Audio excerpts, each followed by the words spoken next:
Hello friend, स्वागत है आपको मेरे यूट्यूब चैनल पर। सबसे पहले मैं आपको बता दूं कि मेरा यह पहला वीडियो है सीटेट क्लास के स्टूडेंट्स के लिए। इस वीडियो में मैं सीटेट पेपर 1 के स्टूडेंट के लिए ईवीएस एनसीईआरटी बुक का पूरा निचोड़ लाया हूं, जो आपको सीटेट एग्जाम में पूरा मदद करेगा। ईवीएस कंटेंट में तो 15 में से 14 नंबर आपको गारंटी से आ जाएंगे। तो आप शुरुआत से मेरे साथ जुड़ें और सीटेट एग्जाम निकलवाने का जिम्मेदारी मेरा होगा। तो अब हम स्टार्ट करने जा रहे हैं पार्ट नंबर 1 से। तो पार्ट नंबर 1 में है चलो चले स्कूल।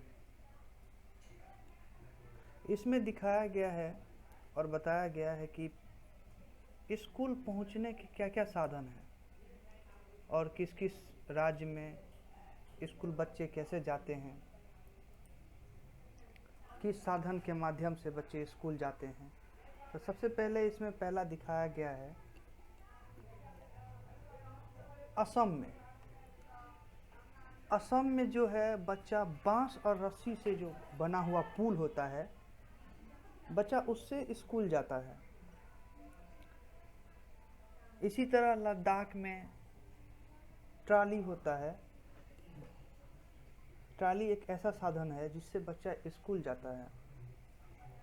इसी तरह सामान्य क्षेत्र में सीमेंट का पुल होता है, तो सीमेंट के पुल से बच्चे स्कूल जाते हैं। तो इसी तरह आगे है बल्लम। बल्लम को हम लकड़ी की छोटी नाव भी कहते हैं। केरल एक ऐसा राज्य है जिसमें लकड़ी की एक छोटी नाव से, जिसको हम बल्लम कहते हैं, उसके साधन से बच्चे स्कूल जाते हैं। राजस्थान में बच्चे ऊंट गाड़ी की सहायता से स्कूल जाते हैं। इसी तरह मैदानी इलाके में बच्चे बैलगाड़ी की सहायता से स्कूल जाते हैं। तो आगे है उत्तराखंड। उत्तराखंड में जहाँ पे पहाड़ी इलाका है बहुत ही ज़्यादा, तो वहाँ पे बच्चे मतलब पथरीले रास्ते जो होते हैं, उबड़ खाबड़, हम लोग के गांव घर में जो होता है उबड़ खाबड़ पथरीले रास्ते, जहाँ पे पत्थर बहुत सारे बिछाए होते हैं, वहाँ पे बच्चे को स्कूल जाने में थोड़ी सी दिक्कत भी होती है, लेकिन फिर भी बच्चा उस उबड़ खाबड़ पथरीले रास्ते से स्कूल जाते हैं। अब आगे पार्ट 2 है। इसमें पार्ट 1 में जितने भी टॉपिक है, आपको मतलब स्कूल पहुंचने के जितने भी साधन आप लोग को दिखाया गया है, समझाया गया है, ये बहुत ही इम्पोर्टेंट क्वेश्चन है। सीटेट में इससे क्वेश्चन ज़रूरी पूछा जाता है। और एक बात मैं आपको बता दूं कि मैंने जो ये नोट्स तैयार किया है, ये बहुत ही इम्पोर्टेंट नोट्स है। इस नोट्स में ऐसे इम्पोर्टेंट टॉपिक दिया गया है जो आपको एग्ज़ाम के समय में बहुत ही महत्वपूर्ण साबित होगा। तो आप लोग वीडियो को पूरा देखें, स्किप ना करें। और चूँकि मैं नया हूँ तो आप लोग मेरे चैनल को सब्सक्राइब भी करें, ताकि आने वाला जो वीडियो होगा वो आपको सबसे पहले और तुरंत मिले। तो आगे हम इसी के साथ बढ़ते हैं पार्ट 2 में। पार्ट 2 में कुछ क्वेश्चंस हैं, तो जिसमें कि पहला क्वेश्चन है, किसके सिर पर आंखें होती हैं और छेद यानी कान, छेद को हम कान भी कहते हैं, पंखों से ढके होते हैं? तो उत्तर है पक्षियों के। तो पक्षियों के जो पक्षी जो है, इसके सिर पर ही आंखें होती है और इसका कान जो होता है वो पंखों से ढके होते हैं। तो आप लोग जब पक्षी को देखते होंगे, आपके अगल बगल में गांव में कहीं भी आप देखते होंगे, तो आप इस बात पर गौर कीजिएगा कि पक्षी जो होता है उसके सिर पे ही आँखें होती है और कान जो होता है वो उसके पंख से ढके होते हैं। तो अगला क्वेश्चन है,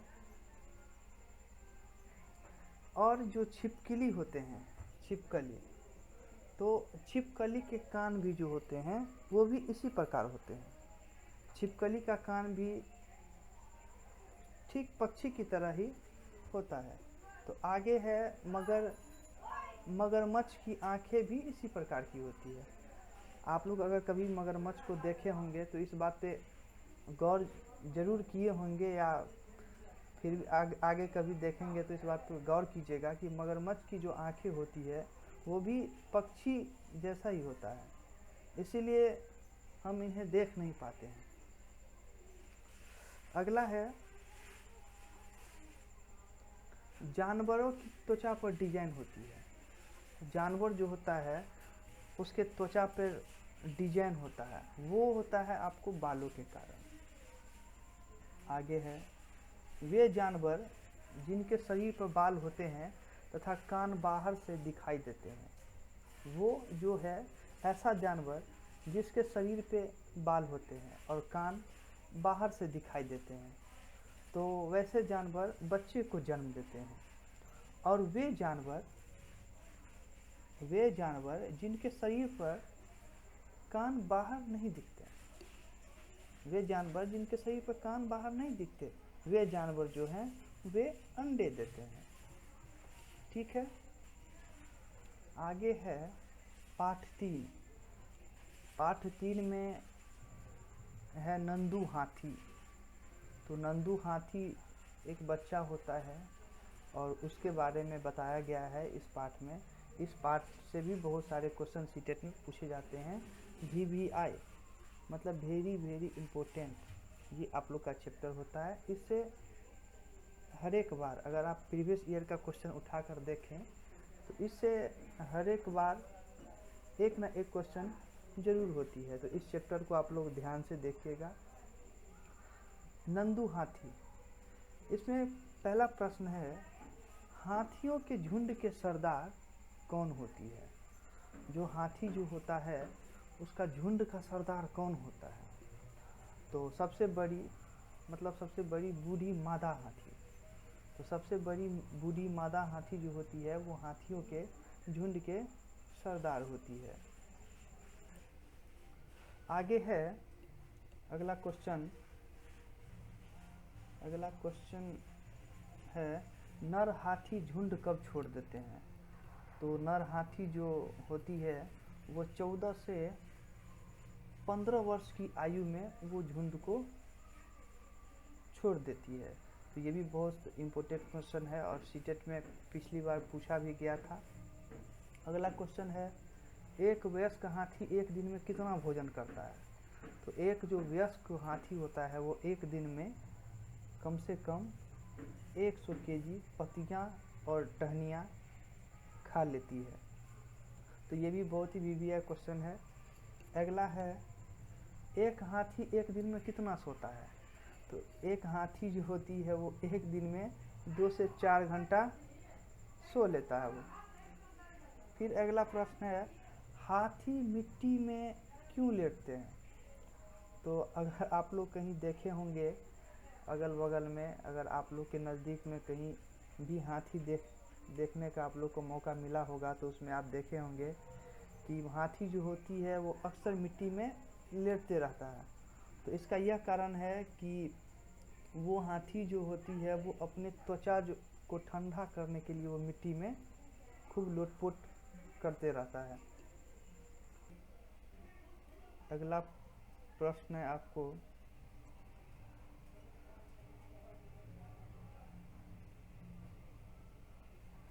अगला प्रश्न है कि हाथी जो है वो कान का प्रयोग करते हैं। तो हाथी को आप देखते होंगे कि कहीं भी वो बैठता है तो कान को ऐसे से हिलाते रहता है। तो वो जो है सो स्वयं को ठंडा रखने के लिए हाथी अपने कान का प्रयोग करते हैं।